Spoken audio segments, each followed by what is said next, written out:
komitmen saya, walaupun saya kerja sesibuk apapun, saya harus lebih pulang duluan daripada suami saya. Pertemuan pertama saya minta membayangkan 15 tahun dari hari ini, kamu mau jadi apa? Coba Mbak. Wah, Belum mikir kan?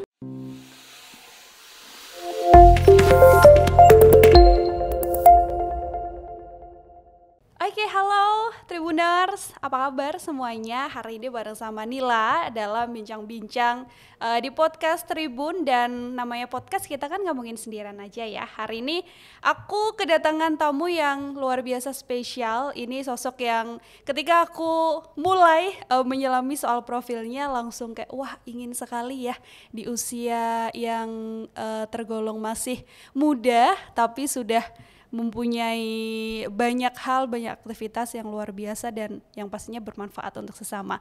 Kita sapa dulu nih Tribuners, ada Bu Astrid Widayani. Ini adalah seorang edupreneur ya Bu ya, bisa aku sebut betul. Ya. Halo Mbak. Halo Salam Bu Astrid. kenal. Salam kenal. Bagaimana kabarnya Bu Astrid? Alhamdulillah sehat. Sehat. Tadi perjalanan dari? Kebetulan dari Karanganyar langsung ke Tribun ini hari ini, khusus untuk Tribun. Wah, luar biasa. Terima kasih kedatangannya ke kantor Tribun. Nanti semoga jadi ini juga ya, nyaman dan bisa datang-datang lagi ke sini. Siap. Bu Astrid, by the way nih kalau ngomongin soal edupreneur, Nila pengen sebutin dulu ternyata ini Bu Astrid merupakan Ketua Yayasan Perguruan Tinggi Surakarta, kemudian inisiator dari Youth Reinforcement Program, kemudian direktur dari Direct English Solo, kemudian Head of Widya Nusantara Education Foundation, Ketua Yayasan Pendidikan Widya Nusantara, masih lagi Ketua Bidang Keuangan Yayasan Kampus Bumi Bengawan, dan juga seorang businesswoman. Iya, betul Mbak.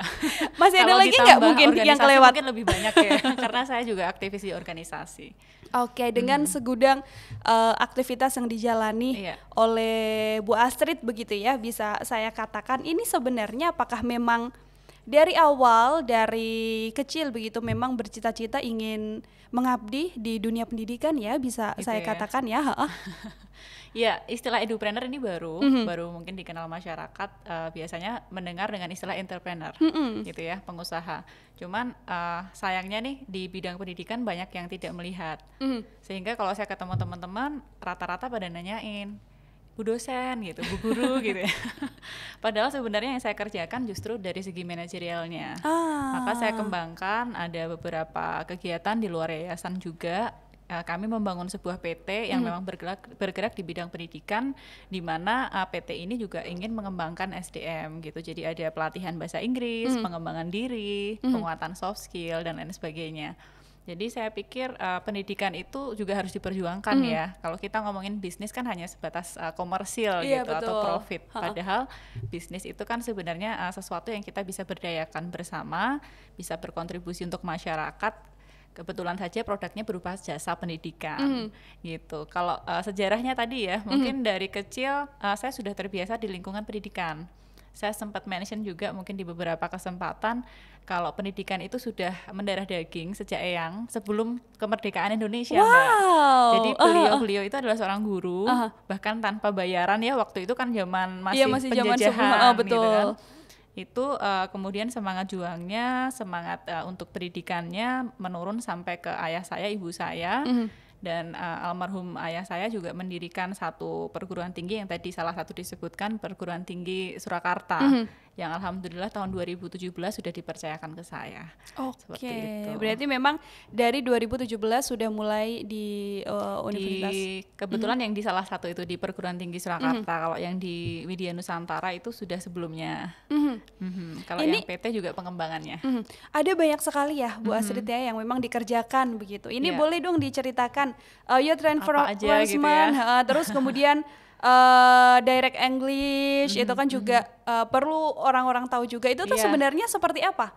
Iya, jadi kalau yayasan yang dua tadi disebutkan, kita ada menaungi dua lembaga pendidikan tinggi. Kalau yang Yayasan Perguruan Tinggi Surakarta itu menaungi Universitas Surakarta atau dikenal dengan UNSA. Kemudian yang Widya Nusantara ini dikenal dengan Akparta lembaganya, jadi Akademi Pariwisata gitu.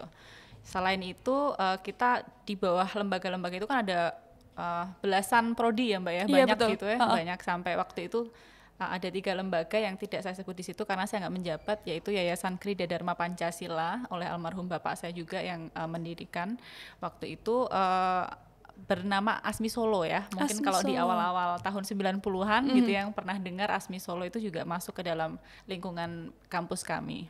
Nah, selain itu selain ASMI, UNSA, dan kemudian Akparta, kita ada pengembangan juga di Direct English Solo untuk lembaga bahasa Inggris gitu ya. Tidak hanya untuk kursus Mbak, tapi juga kita certified test center, TOEFL dan TOEIC gitu. Jadi kita resmi langsung dari ITS Amerika. Wow. Ya, dan lembaganya sendiri Direct English Solo ini merupakan cabang dari Direct English di UK, di Inggris. Oke, cabang yang dari UK, kemudian nggak cuman lembaga pendidikan bahasa Inggris saja, tapi juga bisa test menaungi. center. Dan yang terakhir yang paling bungsu nih, yang paling kecil, 2 tahun yang lalu saya menginisiasi sebuah movement sebenarnya awalnya dengan hashtag Be Youth on the Move. Jadi saya menggerakkan teman-teman muda dari berbagai macam komunitas, dari komunitas anak muda maupun komunitas pendidikan untuk mereka bergerak bersama untuk lebih menggiatkan lagi kemampuan di luar kampus. Misalnya nih ya,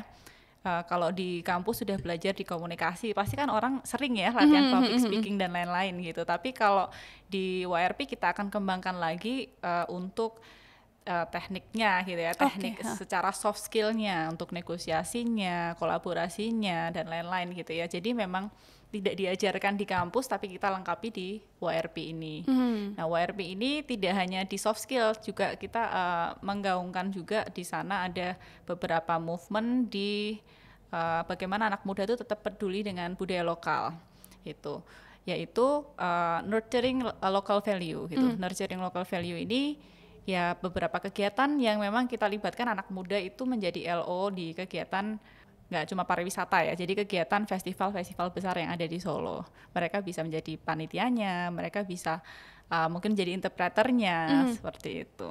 Artinya memang segala sesuatu yang tidak diajarkan di kampus kita tambahkan di YRP. Oke. Dan itu bisa siapa saja, Bu Astrid? Siapapun. Dan dari segala umur? Nah, ini dia, karena kita ada kata youth, itu ada rentang usianya. Youth itu kalau mengacu di UN, United Nations, PBB ya, itu di umur 15 sampai 25 gitu. Oke. Masih masuk ya? Masih ya? tahun terakhir ya kebetulan. Masih masuk youth. Masih masuk. Tapi nggak apa-apa, walaupun saya udah dibilang di atas 30 tapi masuk milenial juga kok. Iya, masih milenial. Iya. Begitu. Oke, nah ini ada banyak yayasan yang juga dipimpin begitu ya sama Bu Astrid. Ini memang selain tadi diceritakan sama Bu Astrid, dari kecil sekali bahkan dari Eyang begitu ya sudah memang mengenal sekali dunia pendidikan. Memang dari kecil tidak terfikirkan misalnya jauh dari pendidikan begitu Bu Astrid, bukan di line pendidikan ya maksudnya. Pernah saya coba Mbak. Gimana tuh? Pernah saya coba karena waktu saya lulus SMA diminta oleh almarhum bapak nerusin di bidang hukum karena beliau kan profesor di bidang hukum ya, profesor guru besar ilmu hukum. Udah kamu ikut bapak aja, kita kan udah punya banyak nih buku-buku kenalan-kenalan para profesor hukum gitu. Saya bilang bukan jiwa saya gitu. Saya akhirnya masuk waktu itu di sastra Inggris. Sastra Inggris. Ya, jadi agak beda sama keinginan orang tua. Pernah saya coba juga menekuni sedikit ya dunia entertain gitu. Entertain dalam hal ini saya pernah jadi kayak news anchor juga gitu di salah satu kota di Indonesia, di Semarang waktu itu. Beberapa kegiatan-kegiatan yang saya coba dan akhirnya saya menyadari bahwa ternyata yang sudah dirintis oleh usaha keluarga ini kok sayang gitu kalau nggak ada yang nerusin, karena kan visinya bagus ya, mulia sekali. Karena pendidikan itu kalau memang tidak ada yang care, tidak hanya dari segi ini ya, dari segi pengembangannya, tapi juga bagaimana prinsip untuk mengembangkan SDM-nya kan. Nah itu kalau nggak care itu juga akhirnya endingnya ya gitu-gitu aja kan pendidikan di Indonesia. Nah ini saya pengen ikut terjun langsung, apa yang saya bisa saya kontribusikan untuk pendidikan di Indonesia. Akhirnya gitu. Akhirnya terjun ke pendidikan. Menggagalkan dunia entertain ya. Iya, gagal, nggak jadi artis saya. Tapi tetap ini bisa lebih bermanfaat lah ya, Bu Astrid ya, lebih bisa mengenalkan sama banyak orang juga kalau dunia pendidikan ini adalah hal yang sangat penting. Kalau ngomongin soal pendidikan kan memang itu adalah hal yang utama ya Bu Astrid ya, dunia pendidikan adalah hal yang utama. Nah, menurut Bu Astrid sendiri, kenapa sih kalau pendidikan itu menjadi hal yang sangat amat penting untuk diketahui sama banyak orang? Mungkin kalau selama ini masyarakat melihat pendidikan itu sekolah, gitu kan. Padahal pendidikan itu sebenarnya hakikat, hakikat dalam kehidupan. Hakikat kehidupan kan nggak cuman istilahnya untuk kebutuhan kita ya, makan, sandang, pangan, papan itu kan. Tapi juga pendidikan itu sebenarnya hakikat bagaimana kita bisa mengembangkan daya nalar kita, pola pikir kita untuk manusia ini bisa semakin maju. Secara kata yang sering digunakan kan sukses ya, kata sukses gitu. Sukses pun relatif, tergantung bidangnya masing-masing, tergantung paradigma pemikiran masing-masing. Nah di situ sebenarnya perannya pendidikan. Jadi semakin baik pendidikan ini dikelola sesuai dengan hakikat di masyarakatnya, cocok gitu ya, itu akan bisa memberdayakan dan mengembangkan secara ekonomi juga itu kehidupan kesejahteraan di masyarakat tersebut. Jadi esensial sekali sebenarnya ya pendidikan itu, nggak cuma sekolah loh. Iya, karena memang belajar nggak hanya di sekolah ya Bu Astrid ya, ada banyak aktivitas yang bisa dilakukan di luar sekolah yang juga masuk menjadi sebuah pembelajaran tersendiri gitu. Iya, saya sampai bikin channel YouTube Mbak, gitu ya, dengan tema lifelong learner. Jadi kita adalah pelajar atau kita pembelajar sepanjang hayat. Nggak cuma di sekolah, dimanapun, kapanpun kita belajar. Jadi ketika saya traveling, saya bikin konten, itu saya terangin untuk ini sejarahnya apa. Pokoknya dimanapun belajar gitu. Oke, itu berarti itu bisa balik lagi yang ke dunia entertain nggak jadi tadi dong Bu Astrid. Ya itu passion saya ya. Bisa dibilang seperti itu. Jadi dimasukkan ke channel YouTube, bisa ditonton sama banyak orang juga dan memberi manfaat dengan cara yang lain berarti ya. Iya, edukasi dari berbagai macam platform. Di kondisi yang sekarang Bu Astrid kan artinya mengenal pendidikan tuh jauh lebih banyak karena dari Eyang yang pastinya banyak cerita begitu ya soal pendidikan zaman dulu, kemudian Bu Astrid merasakan dunia pendidikan sendiri, lalu di masa sekarang berubah lagi gitu ya. Begitu kan. Melihat perjalanan dunia pendidikan itu semakin kesini menurut Bu Astrid seperti apa? Iya itu betul sekali Mbak, dan saya beruntung ketika saya terjun di pendidikan sejak sejarahnya sampai dengan kedepannya saya belajar. Sekarang pun saya sedang S3 itu belajar tentang transformasi pendidikan. Jadi pas ya, past, present, and future gitu. Educationnya nanti seperti apa? Kalau yang future kita bilang tidak jauh dari bidang teknologi ya, digital. Jadi mau nggak mau bukan menjadi alasan karena adanya COVID gitu ya, karena adanya pandemi global kita harus beralih ke online, bukan itu. Tapi memang kita sudah masuk ke dalam gerbang yang memang tidak bisa kita hindari, yaitu ini tadi ya, gerbang digital tadi ya. Kalau web itu kan udah sampai web 3.0, kemudian society udah sampai 5.0, itu semua harus tahu istilah-istilah yang ke depan. Sehingga adanya WRP yang saya bilang tadi, sebuah movement yang memang saya mengajak untuk teman-teman itu bisa lebih terbuka lagi pemikirannya. Oh ternyata yang dibutuhkan di tahun 2025 tuh ini loh soft skillnya gitu misalnya. Nggak cuman berkutat pada aku setelah ini lulus mau ngapain gitu. Tapi justru lebih ke hakikat pendidikan ya, kita ingin memintarkan diri kita menambah lagi apa yang perlu kita tambahkan sebagai wawasan sehingga kita siap menyambut apapun perubahan di masa depan. Gitu. Jadi dilihat dari perkembangan teknologi juga kita nggak bisa tetap stay ada di tempat yang sama ya Bu Astrid ya. Tidak karena bisa, kita juga pendidikan harus sudah mengikuti. berubah ini, shifting. Kalau Bu Astrid melihat pendidikan yang sekarang dijalani, tadi Bu Astrid sempat menyinggung anak begitu ya kan, COVID juga bikin anak makin melek digital dan juga teknologi ya Bu Astrid ya. Melihatnya seperti apa? Ya sebagai sisi yang positif malah ya, sebagai sisi yang positif karena dulu lebih cenderung kalau orang tua itu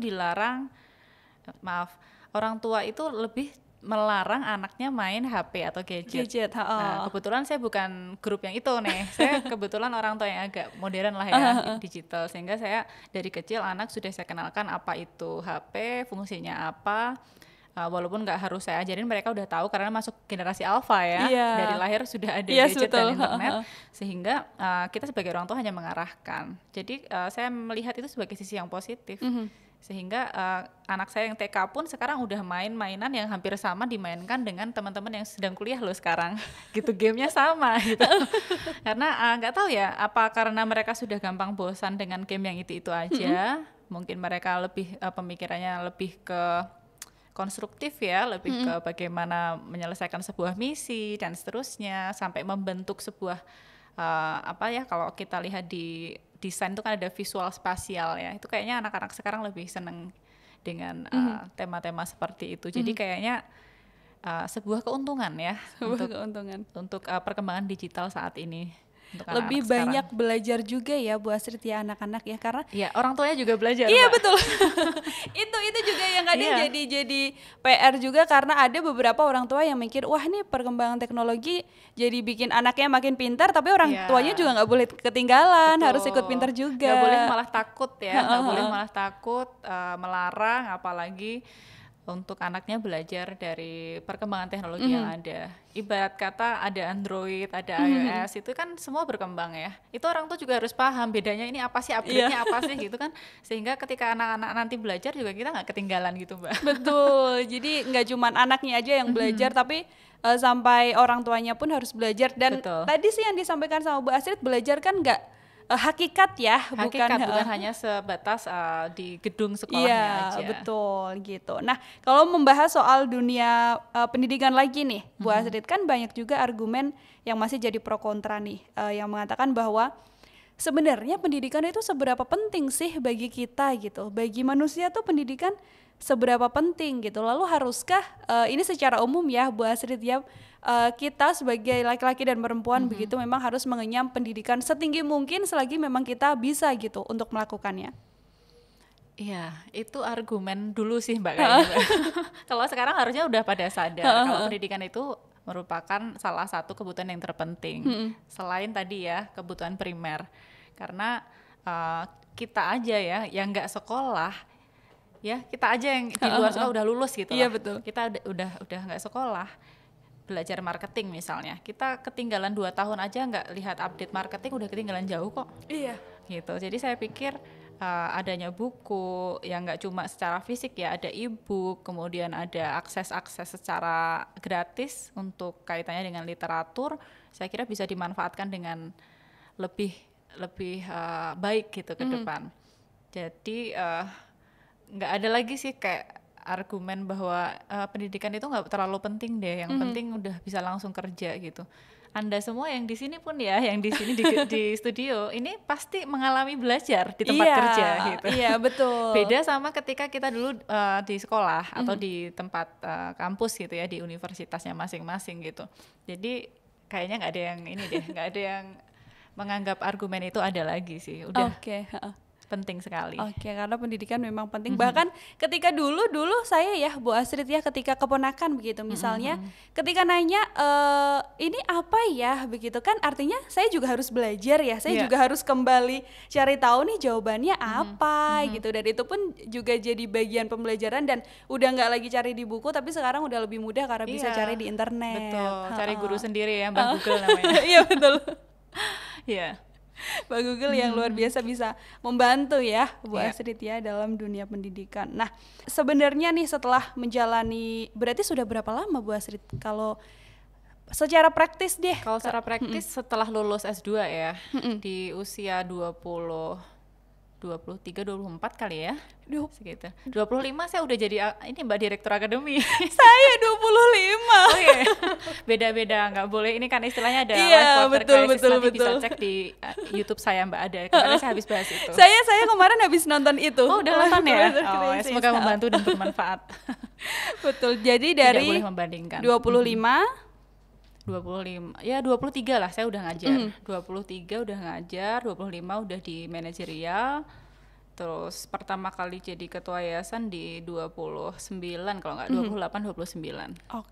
Dan masih menjalani sampai sekarang di usia berapa kalau boleh tahu Bu Astrid? Saya 35 nih tahun ini. Berarti sudah dari 23 lebih dari 10 tahun lah ya, ada di bidang pendidikan, dan menyebut sebagai seorang edupreneur.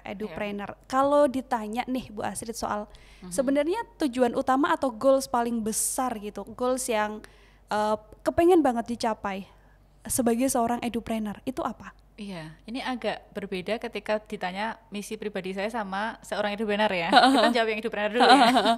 Ya tentunya dari semua lembaga dan tempat belajar yang kita sudah buat, sudah kita sediakan untuk bisa mengembangkan SDM dari berbagai macam kalangan dan segmen, itu bisa berkembang dan mungkin bisa lebih bermanfaat tidak hanya secara lembaganya saja tetapi juga CSR-nya gitu ya, ke social responsibility-nya nantinya, ke pengabdian ke masyarakat, ke community service-nya.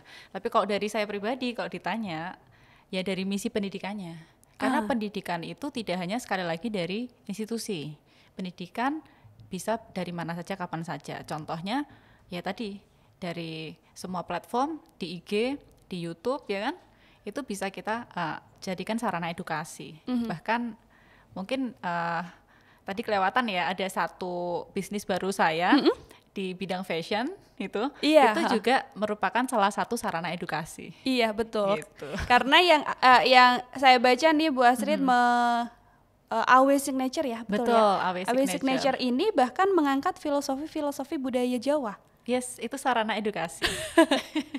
Itu terpikirkannya gimana Bu Astrid awalnya? Iya, awalnya itu tadi karena saya sering ngajar, sering ngisi kegiatan di luar gitu ya, di luar kampus. Terus saya selalu menyampaikan ilmu itu dari yang saya pikirkan, yang saya sampaikan, tapi yang belum saya bawakan dari segi baju ya gitu. Kayaknya orang tuh yang dilihat pertama bukan Bu Astrid mau menyampaikan apa, tapi melihatnya tuh Bu Astrid pakai apa kan gitu dulu kan.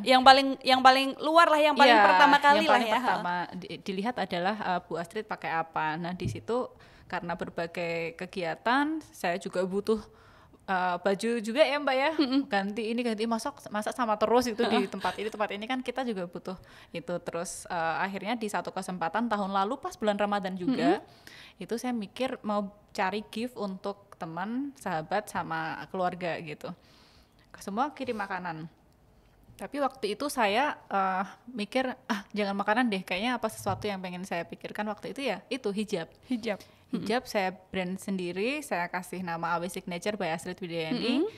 Pertama langsung bikin kawung series gitu. Kawung saya kasih notes di boxnya, apa artinya, apa filosofinya, terus semua senang, semua ikut belajar, sampai sekarang alhamdulillah sudah sampai 5 series. Gitu. Dan semuanya belajar di situ. Ada pelajarannya secara terselubung. Iya betul, masih tetap karena memang di dunia edupreneur tadi ya Bu Astrid ya, jadi meskipun sedikit bergeser jadi businesswoman, jadi entrepreneur, tapi menunjang juga kegiatan edupreneur saya. Betul. Ini artinya si AW Signature ini dalam bentuk hijab dan daily wear yang saya pakai juga. Oke, hijab dan daily wear yang di dalamnya ada filosofi Jawa. Ya, khususnya mengangkat budaya Jawa. Karena anak sekarang kalau diceritain batik kawung artinya ini itu kayak udah males banget ya. Tapi kalau dalam bentuk itu salah satunya selembar kain kita bikin gitu, pasti orang kan penasaran nih Bu Astrid mau bikin apa lagi ya bisnis garisnya ya gitu. Jadi otomatis mereka tahu ternyata artinya teruntum tuh ini, artinya parang tuh ini, akhirnya mereka tahu. Gitu. Meskipun di bidang bisnis artinya Bu Astrid masih tetap sama, masih di lain pendidikan. Di bidang bisnis ya bisa dikatakan belum jauh-jauh dari pendidikan. Iya.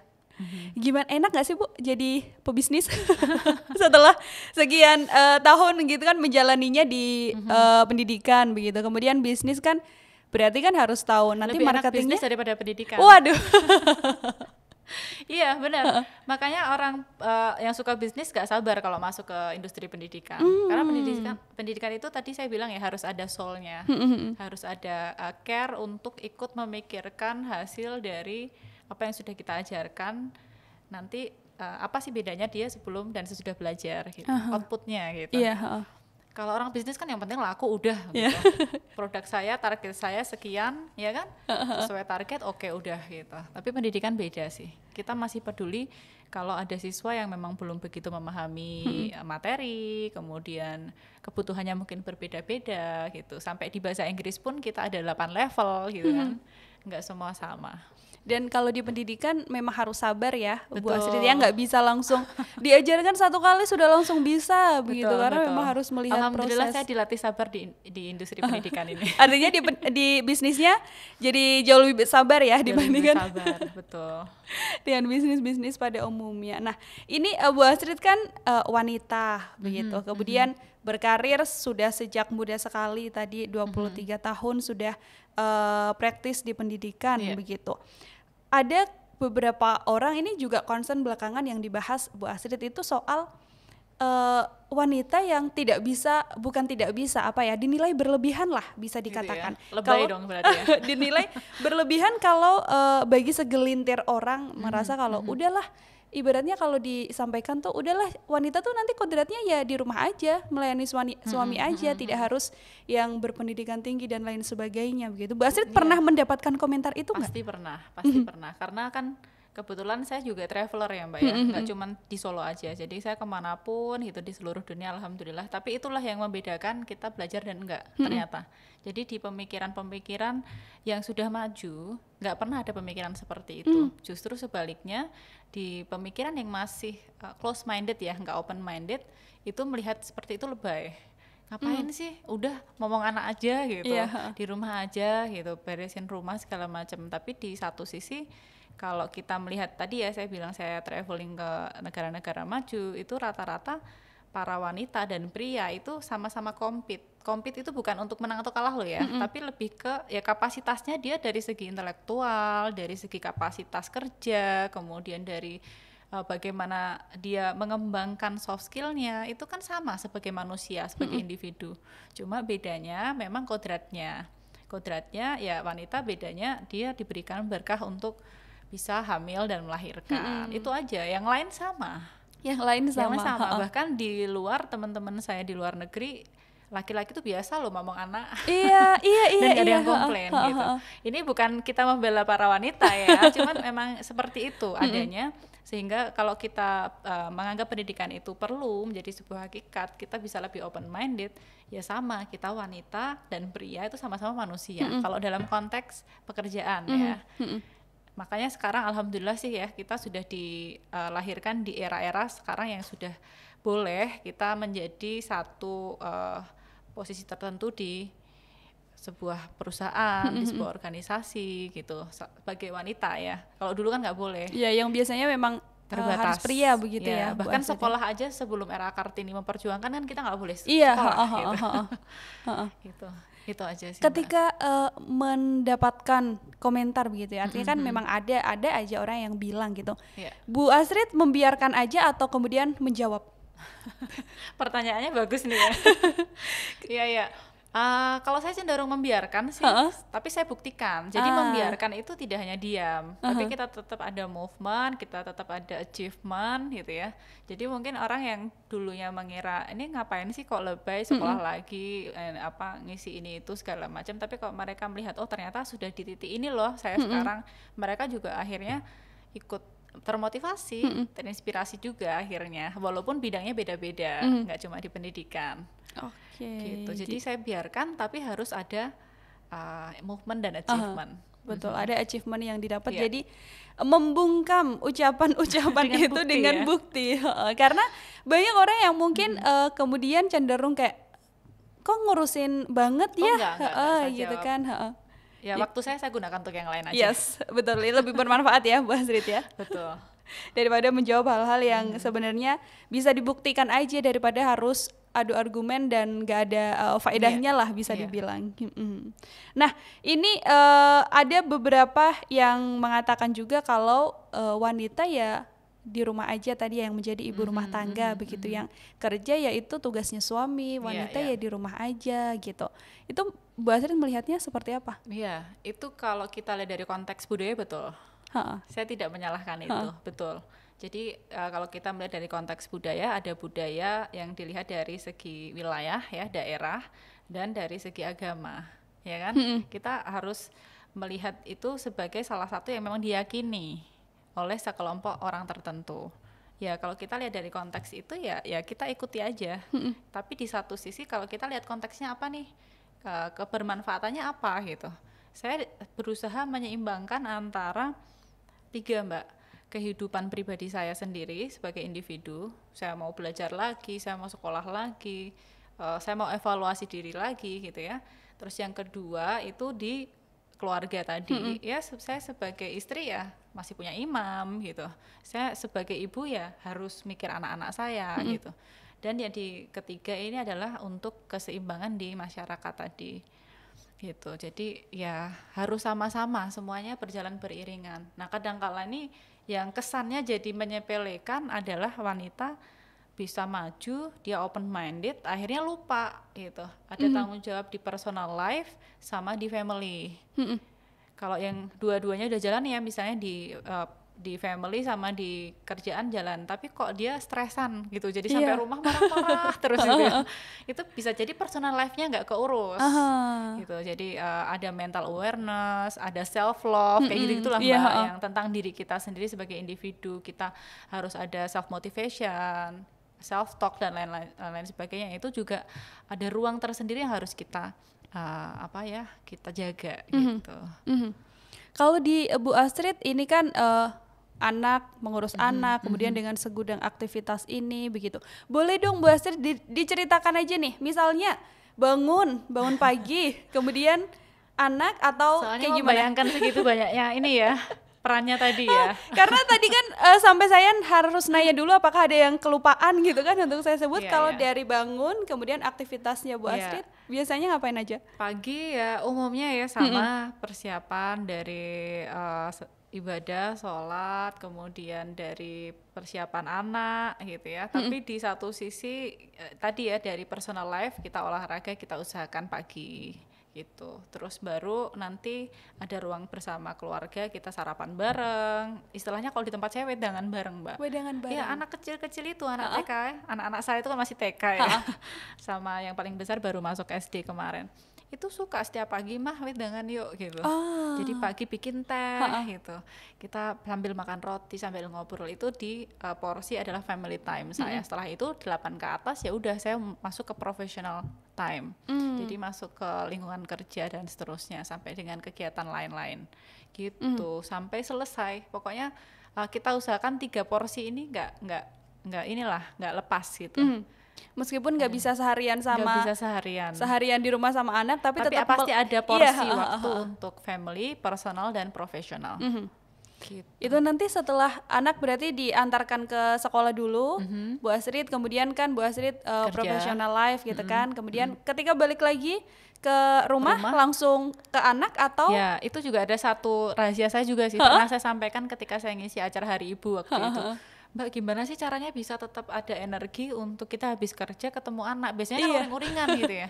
Betul itu, makanya kalau rahasia saya sebelum pulang ke rumah saya ada porsi untuk personal time tadi ya, personal life-nya.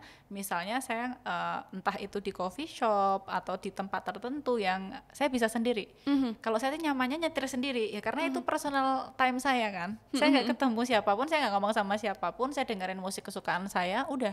Jadi akhirnya stres kan juga hilang gitu ya. Mungkin tadi habis dari kerjaan harus langsung ke sini ke podcastnya Tribun. Gimana biar nggak pusing ingat kerjaan tadi ya. Tadi di mobil saya punya personal time gitu. Itu kuncinya Mbak. Jadi setelah selesai kerjaan, jadi sampai rumah masih main sama anak. Tetap, iya. Wah luar biasa banget. Karena saya juga termasuk punya struggle kalau untuk membedakan ketika saya sudah selesai kerja, kemudian di rumah tuh bawaannya masih ke bawah banget kerjaannya tadi. Meskipun sudah selesai tapi kesel atau kayak capeknya masih ke bawah ke rumah, ke kosan. Jadi gitu. Jadi diri sendirinya dipikirkan juga. Oke, wow. Luar biasa. Pernah capek nggak sih Bu Astrid? Pasti, kita manusia bukan dewa. ketika memang lagi stuck banget gitu ya, ketika lagi capek dengan rutinitas, biasanya aktivitasnya apa yang dilakukan? Porsi personal life-nya tadi saya tambah gitu. Kalau saya sih suka traveling ya. Bahkan ketika harus memang porsi saya untuk diri saya sendiri kurang, ya saya keluar kota sendiri gitu. Anak-anak saya titipin papahnya. Karena udah ada komitmen sebelumnya, saya punya tanggung jawab besar, saya juga butuh relaksasi juga gitu, dimana suami saya juga tahu, ya sudah nggak jadi masalah juga gitu, sama-sama tahu. Jadi komitmen di awal ketika mau membina rumah tangga. Sambil jalan sih Mbak, semua belajar sambil jalan. Semua sambil jalan. Kalau di awal kan namanya pranikah nanti. Iya. Perjanjian nanti.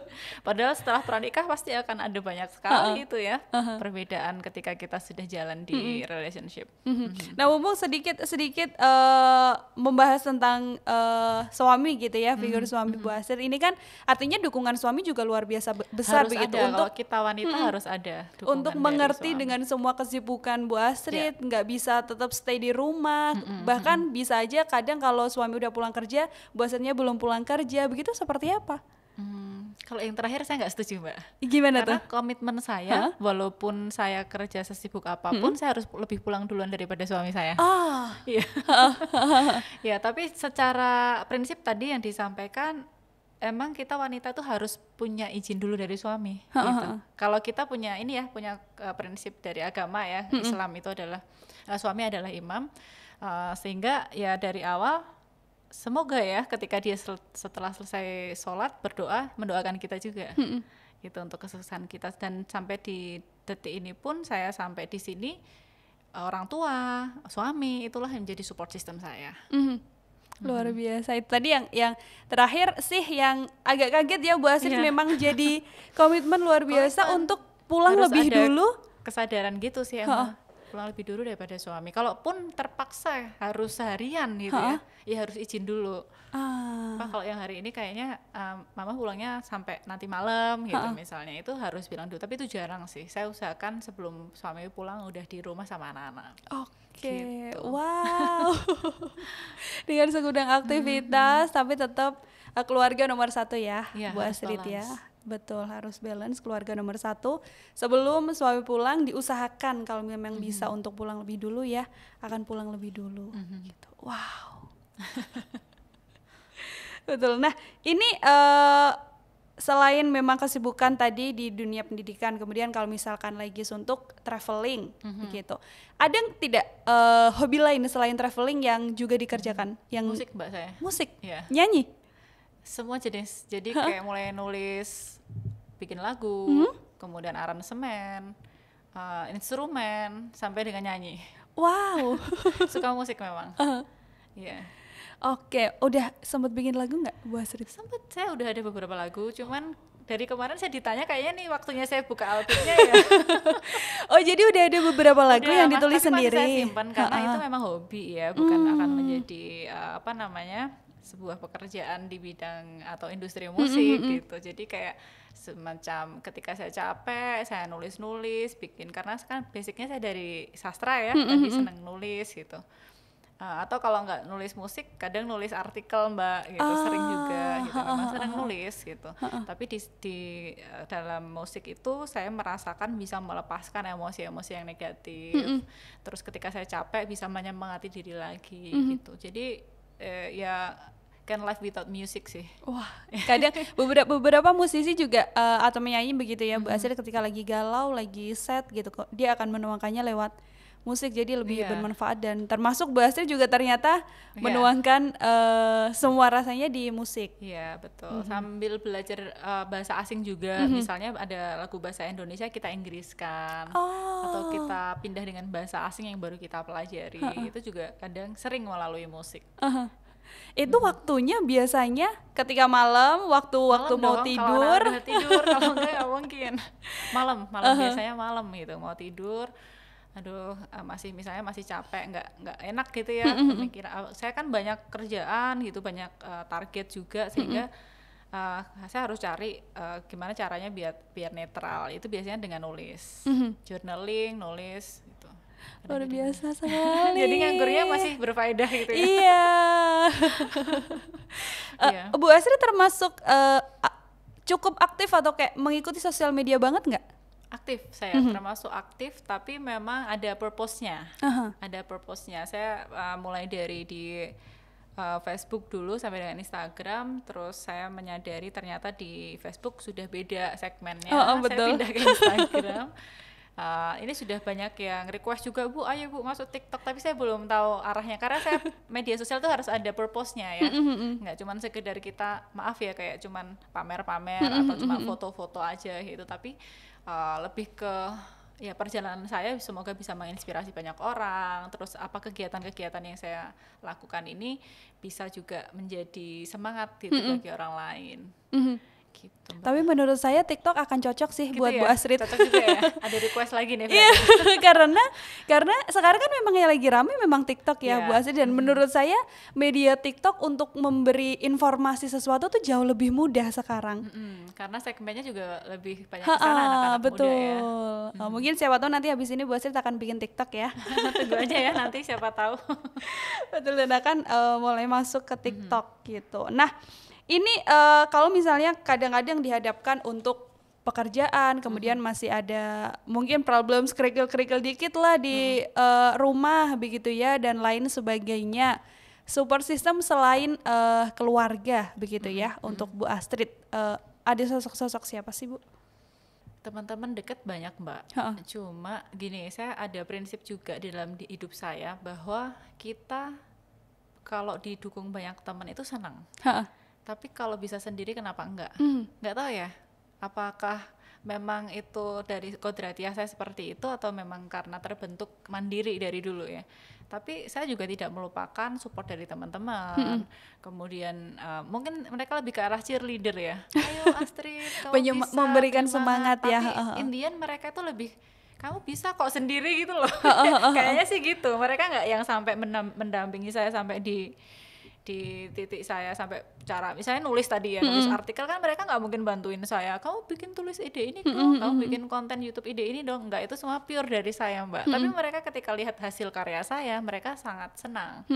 Mereka lebih ke apa ya, support secara luar ya, kalau saya boleh bilang, bukan support system seperti saya bilang tadi dari suami atau orang tua, tapi lebih ke support apa ya, kayak api semangat. Iya, gitu. ngasih semangat. Betul, ngasih semangat. ya, cheers leader. Kasih semangat, dan memang apa-apa ya kembali lagi ke diri sendiri ya, Bu Astrid ya. Ya kayak, ya benar-benar kayak kita baru mau tanding, mereka ada untuk saya gitu. Oke, jadi memang, wah ini self love-nya Bu Astrid kayaknya luar biasa banget deh. Kerasa ya Mbak ya? Ya kadang memang penting karena di era sekarang itu. Itu juga by belajar dan juga by pengalaman yang sudah dilaluin satu persatu sama Bu Astrid. Nggak atau belajar. Kalau self love itu hubungannya sejauh mana kita kenal sama diri kita sendiri. Nah, jadi nggak perlu belajar. Kalau masih kenal sama kitanya masih sedikit, berarti kita lebih mempercayai ucapan atau opini orang tentang diri kita. Itu ya self love-nya gitu-gitu aja. Biasanya istilahnya anak sekarang healing ya.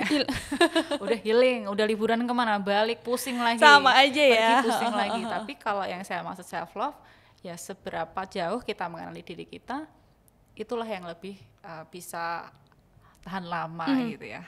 Gimana ya istilahnya, ya tahan lama gitu. Dan penerimaan juga nggak sih Bu Astrid? Untuk mengenal diri kita tuh artinya kayak kita yang menerima apa-apa yang ada di kita gitu. Betul, makanya saya bikin WRP tadi, Youth Reinforcement Program, mulai dari 15 tahun itu sudah mulai usia-usia mencari jati diri. Saya bantu bimbing banyak Mbak yang awalnya pengen jadi entrepreneur, disuruh orang tuanya jadi PNS gitu ya. Jangan tersinggung ya, mungkin yang udah menjalani itu, atau mungkin yang lain punya hobi di bidang musik atau seni yang mungkin orang tuanya nggak menganggap itu punya duit gitu kan. Tapi sebenarnya itu juga menghasilkan. Saya bimbing mereka bahwa apapun potensi dalam diri kamu, apapun yang menjadi passion kamu, ya tinggal kamu buktikan dengan move dan achieve gitu loh. Movement dan achievement, udah itu aja kuncinya, dua. Selama kita nggak bergerak, kita cuma berangan-angan pengen jadi musisi terkenal, kita nggak bikin lagu, kita nggak kolaborasi gitu ya, kita nggak belajar industri musiknya, ya nggak akan ada achievement gitu. Ya udah itu aja Mbak, kuncinya dua udah saya bagikan. Memang harus bergerak ya, dan kita harus tahu ada targetnya. Ada target dan kita harus bergerak. Benar. Nah, kalau tadi masih ngebahas soal URP itu, ada pembimbingnya tuh ada berapa Bu berarti Bu? Expert kita banyak, tapi yang secara khusus di dalam kelas kita sekitar mungkin 10 ada ya. Itu banyak sekali, mungkin langsung dicek aja di www.yrp.co.id. Saya nggak bisa jelasin di sini karena banyak, profilnya juga top-top semua lah. Dan nanti tinggal kita, dan di situ misalnya nih saya ke sana tapi saya merasa masih kayak awang-awang banget nih, belum tahu saya kepengen soft skill yang seperti karena apa. Kita ada profile mapping. Ah. Ya, jadi otomatis masuk kalau bahasa Inggris ada English mapping sampai level berapa kita, tapi kalau di URP profile mapping itu ya personality test ya. Oh ternyata kita sampai di titik ini. Nah setelah programnya URP kita harapkan bisa naik sesuai dengan yang diharapkan, bukan yang kita harapkan. Karena setiap orang kan punya misi sendiri-sendiri. Betul. Itu biasanya di pertemuan pertama saya minta membayangkan 15 tahun dari hari ini kamu mau jadi apa? Coba Mbak. Wah, belum mikir kan? Nah, iya. biasanya hari pertama saya kasih pertanyaan itu dulu. Kalau mereka belum ada baru kita bimbing. Kalau mereka ada kita dampingi. Oh, itu rentan 15 tahun ingin jadi apa tuh juga jadi salah satu hal yang penting banget. Penting sekali. Isu untuk menjaga api semangat. Apapun nanti perubahan yang terjadi di dalam hidup kita, tantangan, kemudian opini orang, itu nggak akan jadi masalah lagi. Kan sudah ada ini ya, waktu, tapi bukan kita yang menentukan, kan Tuhan yang menentukan. Iya, kita betul. hanya berencana. Tapi secara mental, mindset, kemudian semangat itu akan sangat berbeda. Gitu. Jadi itu yang juga akan didapatkan dan bisa membangunkan semangat orang-orang yang nanti kalau misalnya belum tahu pun bisa ke URP dan akan dibimbing ya, Bu Astrid ya. Betul sekali. Wah. Bahkan sama saya langsung juga bisa. Bahkan sekarang saya juga nggak tahu nih 15 tahun ke depan akan seperti apa, masih belum terpikir. Pasti nanti malam jadi merenung iya. Gara-gara podcast sama saya. Dan itu pun tadi ternyata hal yang penting untuk diketahui ya, penting, Bu Astrid karena, ya. Ya kayak kita berlayar kan Mbak, cuma orang itu mikirnya kita hidup ya hidup, nanti sekolah disuruh ini oke, dinilai teman gini kita ikut, kepikiran. Padahal kalau kita berlayar, kita kan harus tahu pulau mana yang kita tuju dulu. Yes. Ya kan? Layar kita cara ngerainnya gimana kita harus tahu diri kita sendiri. Bukan masalah yang lain, masalah angin, masalah ombak itu kan Tuhan. Iya. Gitu loh.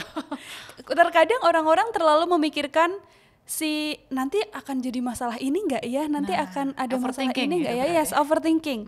Lebih ke overthinking dulu. Itu gimana tuh untuk orang-orang yang overthinking kalau menurut Bu Astrid? Itu sebenarnya bisa dikatakan satu personality sendiri ya. Jadi memang ada orang yang sifatnya perfectionist.